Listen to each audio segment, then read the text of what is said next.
But as devotees, we can contemplate in various ways.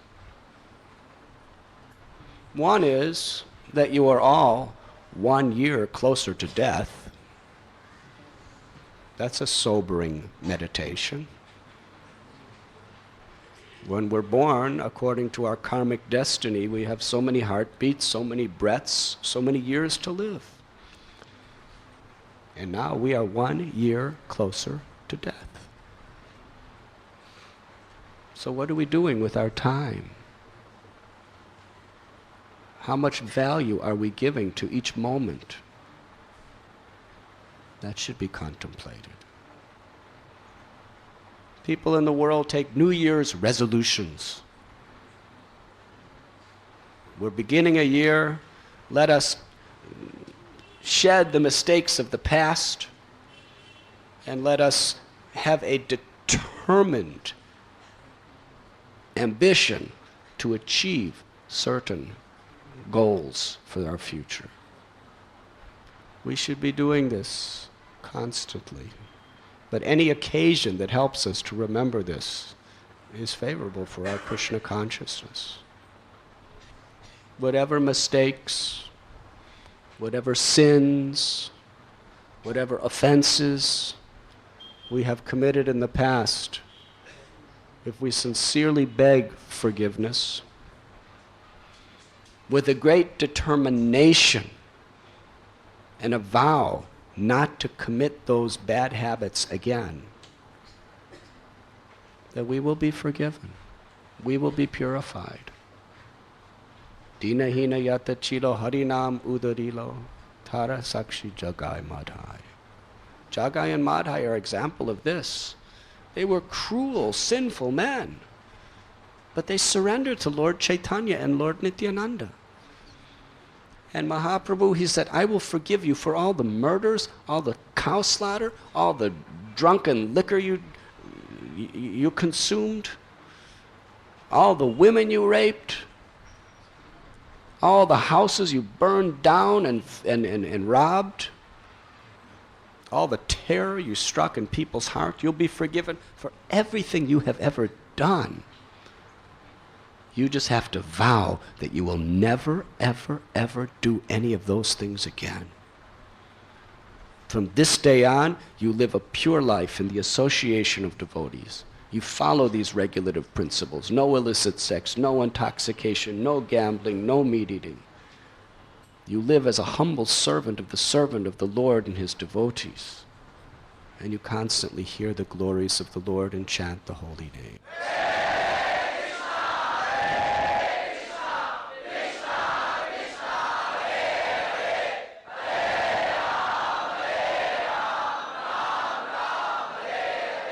There was a total transformation in their heart. They became Paramhamsa Vaishnavas. Still devotees go near Katwa to the Samadhi Mandir of Jagai and Madhai to pray, to follow in their footsteps after they met Lord Chaitanya. We've already, according to our own capacity, been following in their footsteps before. So many births. Time creates change. Really, that's what's happening. Material nature is eternal. The soul is eternal. God is eternal. Time is eternal. The time principle is Krishna. So what's really happening under the influence of time is not death, it's change. The soul's not dying. The bodies, really, they don't die. They don't cease to exist. They're just transformed. Ashes, and the ashes get transformed into something else. Or it becomes dust, goes into the earth. So much transformations due to the power of time. So really what time does is creates change. So for a devotee, we want to change. We want to transform from material consciousness to spiritual consciousness, and to deeper and deeper and deeper states of spiritual consciousness. As the time goes on in our life, moment after moment, day after day, week, month after month, year after year, we want our hearts to be transformed. We don't want to remain the same. Krishna consciousness is never stagnant. In the spiritual world, every moment is a new, ever fresh experience. Everyone's love for Krishna is eternally increasing at every moment. Everyone's desire to please Krishna and serve Krishna is increasing at every moment. So in this material world, if we're sincere devotees, we should never simply be content with our particular level of Krishna consciousness. No, I'm doing a little better than last year, so let me just rest here for some time.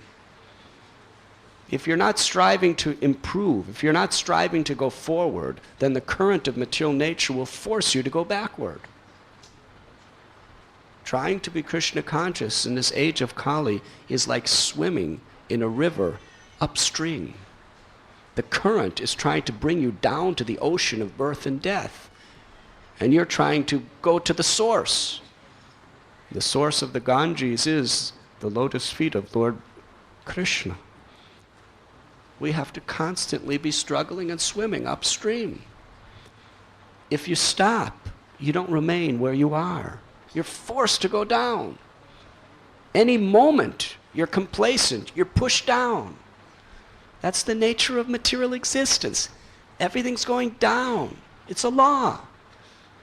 What in this world is not under the influence of the law of gravity? This is in a very gross physical sense.